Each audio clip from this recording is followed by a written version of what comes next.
தேர்தலில் தோல்வியடைந்ததை ஒட்டி அது குறித்து அனைத்து தொகுதிகளிலும் ஆய்வு செய்வதற்காக 36 பேர் கொண்ட ஒரு சிறப்பு குழு திமுகவில் அமைக்கப்பட்டிருக்கிறது. அந்த குழுவினரோடு திமுக தலைவர் மு.க.ஸ்டாலின் இன்று ஆலோசனை நடத்தி வருகிறார். ஒவ்வொரு தொகுதியிலும் எவ்வாறு கள ஆய்வு நடத்த வேண்டும், தோல்விக்கான காரணம், வாக்குகள் குறைந்ததற்கான காரணம் என்ன என்பது குறித்து அந்தந்த மாவட்ட செயலாளர்கள் இல்லாமல், கட்சியின் மூத்த நிர்வாகிகள் இல்லாமல் இந்த கள ஆய்வு குழு சுயேட்சையாக ரகசியமாக இந்த ஆய்வை நடத்தி தலைமைக்கு அறிக்கை சமர்ப்பிக்க வேண்டும் என தெரிவிக்கப்பட்டிருக்கிறது. இதனால் நாளை மறுதினம் வரும் 18ஆம் தேதியிலிருந்து அனைத்து தொகுதிகளிலும் இந்த 36 பேர் கொண்ட சிறப்பு கள ஆய்வு குழு நேரடியாக தோல்விக்கான காரணம் தொடர்பாக ஆய்வு நடத்த இருக்கிறது.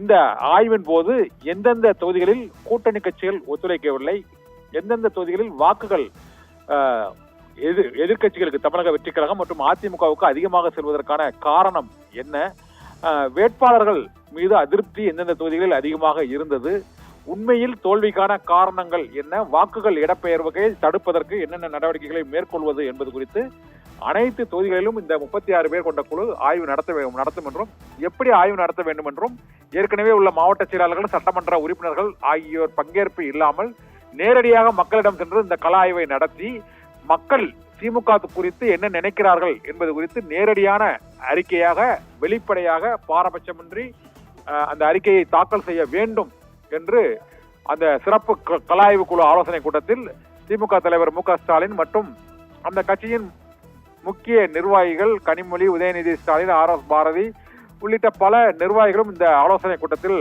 பங்கேற்று இருக்கிறார்கள்.